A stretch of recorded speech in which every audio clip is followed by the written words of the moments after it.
ശരി, ശ്രീ സണ്ണിക്കുട്ടി എബ്രഹാം, ഇപ്പോൾ രമേശ് ചെന്നിത്തലയോ അതോ വി.ഡി. സതീശനോ മുഖ്യമന്ത്രി സ്ഥാനത്തേക്ക് ഉയർന്നു കേൾക്കേണ്ട പേര് എന്ന ചർച്ച ഇവിടെ മാധ്യമങ്ങൾ ആദ്യം തുടങ്ങി വെക്കുകയാണ് എന്ന് വേണമെങ്കിൽ ഒരു വിമർശനം താങ്കൾക്ക് ഉന്നയിക്കാം. പക്ഷേ അവരായിട്ട് അതിനൊരു സാഹചര്യം ഒരുക്കുന്നു, അല്ലെങ്കിൽ ആ ചർച്ചയിലേക്ക് അവർ തന്നെ നമ്മളെ നയിക്കുന്നു എന്ന രൂപത്തിലേക്ക് എത്തിയിട്ടുണ്ട് കാര്യങ്ങൾ. അപ്പോൾ ഓരോ പരിപാടിക്ക് പോകുമ്പോൾ ഞാനിതാ ഇന്ന പരിപാടിയിൽ ക്ഷണിക്കപ്പെട്ടിരിക്കുന്നു എന്നുള്ള കാര്യം അവർ തന്നെ അറിയിക്കുന്ന ഒരു സാഹചര്യം ഉണ്ടല്ലോ, താങ്കൾക്കും അറിയാം.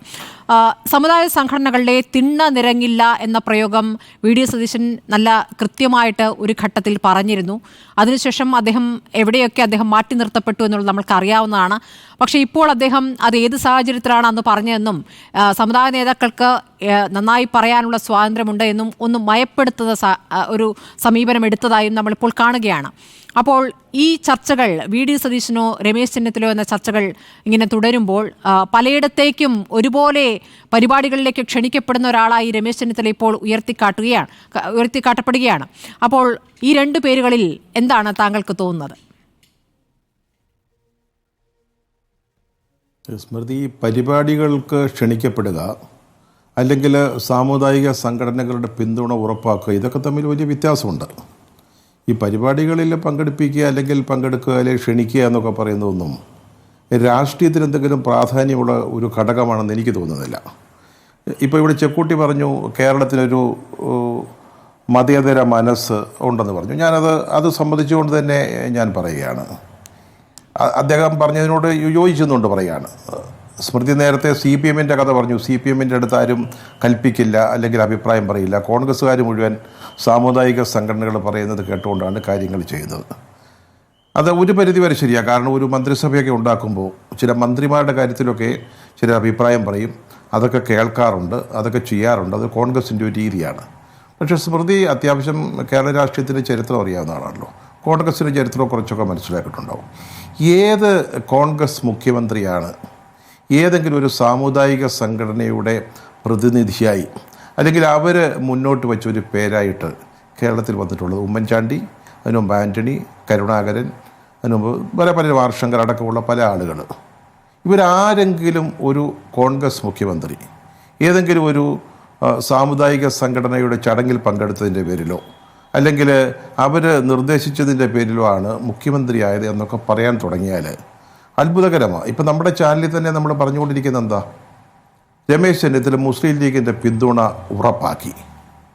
മുസ്ലിം ലീഗ് ഞാൻ മനസ്സിലാക്കിയെടുത്തോളം കാലം കേരളത്തിൽ UDF അധികാരത്തിൽ വരുമ്പോൾ അവരുടെ താല്പര്യങ്ങൾ സംരക്ഷിക്കാൻ അവർ നിൽക്കുമെന്നല്ലാതെ ഇതുവരെ കോൺഗ്രസിൻ്റെ മുഖ്യമന്ത്രി ആരാവണം, ഇന്ന ആളാവണം, അല്ലെങ്കിൽ മന്ത്രിമാർ ഇന്നവരൊക്കെ ആകണം എന്നൊക്കെ പറഞ്ഞതായിട്ട് എനിക്കിതുവരെ എൻ്റെ ഒരു അനുഭവത്തിലില്ല. അത് മാത്രമല്ല, ഇനി അങ്ങനെ ഇത്തവണ അവരങ്ങനെ ഒരു തീരുമാനമെടുക്കുന്നു, കോൺഗ്രസിൻ്റെ മുഖ്യമന്ത്രിയെ തിരഞ്ഞെടുക്കുന്ന കാര്യത്തിൽ നമ്മൾക്ക് ഒരു സേ വേണം എന്ന് തീരുമാനിച്ചാൽ അതിനവർക്ക് പാർട്ടി സെക്രട്ടേറിയറ്റ് അല്ലെങ്കിൽ സംസ്ഥാന കമ്മിറ്റി അതുപോലെയൊക്കെയുള്ള സംവിധാനങ്ങളുണ്ടല്ലോ. അവർ ചേർന്ന് തീരുമാനിക്കുമ്പോഴല്ലേ രമേശ് ചെന്നിത്തലയെ അല്ലെങ്കിൽ ലീഗിൻ്റെ പിന്തുണ ഉറപ്പാക്കിയെന്ന് നമുക്ക് പറയാൻ പറ്റുക. സ്മൃതി പറഞ്ഞു NSSൻ്റെ യോഗത്തിൽ പങ്കെടുക്കുന്നു, SNDPയുടെ യോഗത്തിൽ പങ്കെടുത്തു. SNDPയുടെ യോഗമല്ല, വൈക്കത്ത് നടന്ന ആ ചടങ്ങിനെ കുറിച്ചാണെങ്കിൽ അത് ശിവഗിരി തീർത്ഥാടനവുമായി ബന്ധപ്പെട്ട ഒരു ചടങ്ങാണ്. ഇപ്പോൾ അദ്ദേഹം ഈ സമസ്തയുടെ ജാമിയ നൂരിയ എന്നോ മറ്റോ പറയുന്നത്, ഞാൻ അതൊരു സ്ഥാപനമാണെന്ന് ഞാൻ മനസ്സിലാക്കുന്നു. സമസ്തയുടെ കീഴിലുള്ള ആളാണ്. അതൊരു സ്ഥാപനം മാത്രമാണ്. അവിടെ ഒരു ചടങ്ങിൽ പ്രസംഗിക്കാൻ രമേശ് ചെന്നിത്തലയെ വിളിക്കുന്നു എന്ന് പറഞ്ഞതുകൊണ്ട് അദ്ദേഹത്തിന് മുസ്ലിം ലീഗിന്റെ മുഴുവൻ അംഗീകാരം അല്ലെങ്കിൽ പിന്തുണ കിട്ടിയെന്ന് നമുക്ക് എങ്ങനെ പറയാൻ പറ്റും? അങ്ങനെയല്ല, ജാമിയ കമ്മിറ്റിയാണ് ഈ പ്രോഗ്രാം നിശ്ചയിക്കുന്നത്. ആ കമ്മിറ്റിയിൽ സാദിഖ് അലി തങ്ങളടക്കമുള്ള സമസ്ത നേതാക്കൾ അതിലെ പ്രതിനിധികളാണ്. മാത്രമല്ല, ഈ ലീഗ് വിരുദ്ധരെ വെട്ടിയത് ഇതേ കമ്മിറ്റിയാണ്. അപ്പോൾ ശക്തമായ ഒരു കമ്മിറ്റിയാണ്, ഒരു നിലപാട് പറഞ്ഞ് അതിൽ ഒരു സേയുള്ള കമ്മിറ്റിയാണ്. അപ്പോൾ ആ കമ്മിറ്റി പറയുന്നതനുസരിച്ചാണ് അതിലേക്ക് അതിഥികളെ ക്ഷണിക്കുന്നത്. ആയിക്കോട്ടെ സ്മൃതി, ഞാൻ അതിനെ ഒന്നും എതിർക്കുന്നില്ല. സമസ്തയിൽ തന്നെ ഇപ്പോൾ രണ്ടഭിപ്രായമാണ് പല കാര്യങ്ങളിലും. സമസ്ത ഇപ്പോൾ ഏതാണ്ട് അത് ഭിന്നിച്ചെന്നോ ഒന്നും ഞാൻ പറയുന്നില്ല. പക്ഷേ ഈ രണ്ടഭിപ്രായങ്ങൾ വളരെ ശക്തമായിട്ട് നിൽക്കുകയാണ്. ഇത് സമസ്തയുടെ ഒരു സംഘടനയോ അല്ലെങ്കിൽ ഒരു സംവിധാനമോ മാത്രമാണ്. ഞാൻ പറഞ്ഞു വന്നത്, കോഴഞ്ചേരിയിൽ പമ്പ മണപ്പുറത്ത് ഒരു മാരാമൺ കൺവെൻഷൻ എന്ന് പറയുന്ന ഒരു കൺവെൻഷൻ നടക്കുന്നുണ്ട്.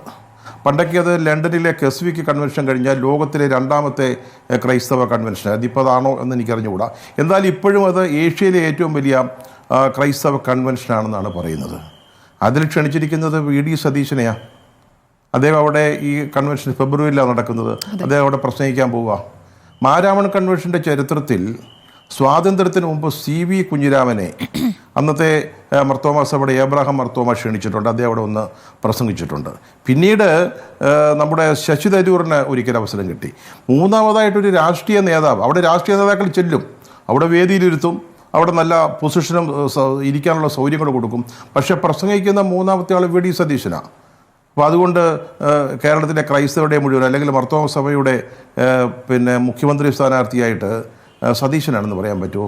ഞാൻ ഒരു കാര്യം കൂടെ പറയാം. നമ്മുടെ ശശി തരൂർ, അദ്ദേഹം AICC പ്രസിഡന്റ് സ്ഥാനത്തേക്കൊക്കെ മത്സരിച്ച് തോറ്റതിന് ശേഷം അദ്ദേഹം കേരളത്തിൽ കോൺഗ്രസ്സിൽ ഒന്ന് കാലുറപ്പിക്കാനൊരു ശ്രമം നടത്തി. ഞാനൊക്കെ ചർച്ചകളിലൊക്കെ അതിനെ അനുകൂലിച്ച ആളാണ്. കാരണം അദ്ദേഹം കേരളത്തിലേക്ക് വരുന്നതും കേരളത്തിലെ കോൺഗ്രസ്സിന് നേതൃത്വം കൊടുക്കുന്നതും ആ പാർട്ടിക്ക് നല്ലതാണെന്ന് പറഞ്ഞ ഒരാളാണ്. അദ്ദേഹം കോഴിക്കോട് മുതൽ തെക്കോട്ട് എത്ര സാമുദായിക സംഘടനകൾ, NSS അടക്കം, എനിക്ക് തോന്നുന്നു ലീഗുമായി ബന്ധപ്പെട്ട ചില ചടങ്ങുകളിലും പങ്കെടുത്തു. എന്നിട്ടിപ്പോൾ അദ്ദേഹത്തിൻ്റെ സ്ഥിതി എന്താ? അദ്ദേഹത്തിൻ്റെ പേര് നിങ്ങൾ ആരെങ്കിലും പറയുന്നുണ്ടോ? കേരളത്തിലെ കോൺഗ്രസ് ഇനി അധികാരത്തിൽ വരികയാണെങ്കിൽ, UDF വരികയാണെങ്കിൽ അദ്ദേഹമായിരിക്കും മുഖ്യമന്ത്രി എന്നുള്ളത്.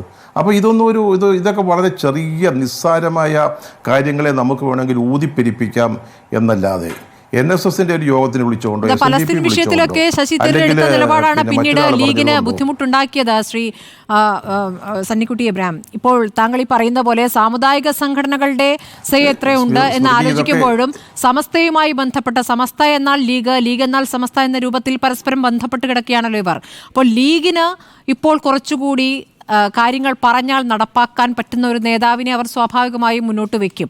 അങ്ങനെ മുന്നോട്ട് വയ്ക്കുന്നതിൽ ഒരു പേരായി ചെന്നിത്തല വരുന്നോ എന്നുള്ള സംശയമാണ് ഞാൻ ചോദിക്കുന്നത്. ലീഗിനെ സംബന്ധിച്ച് ഒരു പ്രധാനപ്പെട്ട വിഷയം, UDF യോഗങ്ങൾ വിളിക്കുന്നില്ല. UDF ചെയർമാൻ എന്ന നിലയ്ക്ക് യോഗങ്ങൾ വിളിച്ചില്ല, ലീഗിനോട് അഭിപ്രായങ്ങൾ തേടിയില്ല, അല്ലെങ്കിൽ ലീഗ് നേതാക്കളെ കാണാൻ VD സതീശൻ അങ്ങനെ വരുന്നില്ല, ഒറ്റയ്ക്ക് ചില തീരുമാനങ്ങൾ എടുക്കുന്നു, കോൺഗ്രസിൻ്റെ തന്നെ യോഗങ്ങൾ വിളിക്കുന്നില്ല എന്ന വിമർശനം ലീഗിനുണ്ട്. ലീഗ് ഇപ്പോൾ ഇതൊന്നും പുറത്തു പറയാത്ത, ലീഗിനകത്ത് തന്നെ അങ്ങോട്ടും ഇങ്ങോട്ടും പ്രശ്നങ്ങൾ ഉള്ളതുകൊണ്ടാണ്. അപ്പോൾ അതിലൊരു വിഭാഗത്തിൻ്റെ പിന്തുണ ചെന്നിത്തലയ്ക്ക് കിട്ടി എന്ന് ഞാൻ കേൾക്കുകയാണ്. താങ്കളും കേട്ട് കാണുമല്ലോ ചില കാര്യങ്ങൾ. സ്മൃതി, ഞാൻ പറഞ്ഞല്ലോ, ഇപ്പോൾ ഈ കോൺഗ്രസിൻ്റെ ഒരു മുഖ്യമന്ത്രി സ്ഥാനാർത്ഥി ആരായിരിക്കണമെന്ന കാര്യത്തിൽ ലീഗ് ഒരു കാരണവശാലും ഇടപെടുമെന്ന് നമ്മൾ ഇതുവരെയുള്ള ഇതപര്യന്തമുള്ള ചരിത്രം നോക്കുമ്പോൾ നമുക്ക് വിശ്വസിക്കാനോ അല്ലെങ്കിൽ കരുതാനോ പറ്റത്തില്ല. അദ്ദേഹം കോൺഗ്രസിൻ്റെ യോഗം വിളിക്കുന്നുണ്ടോ, UDFൻ്റെ യോഗം വിളിക്കുന്നുണ്ടോ, ലീഗുകാരുടെ കാണാൻ പോകുന്നുണ്ടോ? അങ്ങനെയൊക്കെ എന്തെങ്കിലും നിർബന്ധമുണ്ടോ? പ്രതിപക്ഷ നേതാവ് ലീഗ് നേതാക്കളെ ഇടയ്ക്കിടയ്ക്ക് പോയിട്ട് കോഴിക്കോട്, കണ്ണൂർ ഭാഗത്തൊക്കെ പോയിട്ട് ലീഗ് നേതാക്കന്മാരെയൊക്കെ കാണണമെന്ന് അങ്ങനെയൊന്നുമില്ലല്ലോ. അത് ലീഗ് ആഗ്രഹിക്കുന്നില്ലല്ലോ. അപ്പം അദ്ദേഹത്തിൻ്റെ പ്രവർത്തനത്തെക്കുറിച്ച് എന്തെങ്കിലും അഭിപ്രായ വ്യത്യാസം ഉണ്ടാവാം. അത് ലീഗ് യോഗത്തിൽ പറയുക എന്നുള്ളതില്ലാതെ അതിനപ്പുറത്ത് മറ്റെന്താണുള്ളത്? അപ്പം നമ്മൾ വെറുതെ ഇല്ലാത്ത ഒരു പൂച്ചയെ കിടന്ന് ഇരുട്ടത്ത് തപ്പുക, അല്ലെങ്കിൽ ഒരു ചെറിയൊരു മണൽക്കൂനയെ വലിയ മഹാപർവ്വതം ആക്കുകയാണ്. ഈ ഒരു സമ്മേളനത്തിന് വിളിച്ചു, അല്ലെങ്കിൽ NSS വിളിച്ചു. NSS വിളിച്ചതിൻ്റെ അകത്ത് രമേശിന് സന്തോഷിക്കാനൊരു വകയുണ്ട്. കാരണം അദ്ദേഹം ആ സംഘടനയുമായിട്ട്, അദ്ദേഹത്തിൻ്റെ സമുദായമാണ്, ആ സംഘടനയുമായിട്ടുണ്ടായിരുന്നൊരു വലിയ അകൽച്ചയുണ്ടായിരുന്നു. ആ അകൽച്ച മാറ്റാൻ സാധിക്കുന്നു, അത് നല്ല കാര്യമാണ്. പിന്നെ ഇതൊക്കെ രമേശിൻ്റെ മുഖ്യമന്ത്രി സ്ഥാനത്തേക്ക് സഹായകരമായി വരുന്നെങ്കിൽ എനിക്ക് വിരോധമൊന്നുമില്ല. അദ്ദേഹം മുഖ്യമന്ത്രി ആകുന്നതിൽ എനിക്ക് യാതൊരു അഭിപ്രായ വ്യത്യാസവുമില്ല.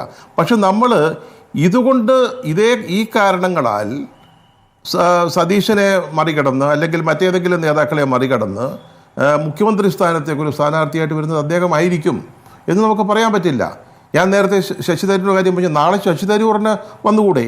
അദ്ദേഹമാണ് UDFനെ നയിക്കാൻ അല്ലെങ്കിൽ ഭൂരിപക്ഷം നേടാൻ കഴിവുള്ള നേതാവെന്ന് ഹൈക്കമാൻഡിന് തോന്നിയാൽ KC വേണുഗോപാലിന് വന്നുകൂടെ? അദ്ദേഹം സംഘടനാ സെക്രട്ടറി അല്ലേ, വാസ്തവത്തിൽ രണ്ടാമനല്ലേ? അദ്ദേഹം താല്പര്യപ്പെടുകയാണെങ്കിൽ അദ്ദേഹത്തിന് കേരളത്തിലേക്ക് വന്നുകൂടെ? ഇതൊക്കെ വളരെ ഫ്ലൂയിഡായിട്ട് കിടക്കുന്ന ഒരു സാഹചര്യത്തിൽ ഇനി 1.5 വർഷം കൂടെ ഉള്ളപ്പോൾ, 1.5 വർഷം വലിയ കാലമൊന്നുമല്ല, അത് പെട്ടെന്നങ്ങ് പോകും. പക്ഷേ നമ്മുടെ കൊച്ചു കാര്യങ്ങൾ വെച്ചുകൊണ്ട് രാഷ്ട്രീയമായ നിഗമനങ്ങളിലേക്ക് എത്തുന്നത് ശരിയാണോ എന്ന കാര്യത്തിൽ എനിക്ക് സംശയമുണ്ട്.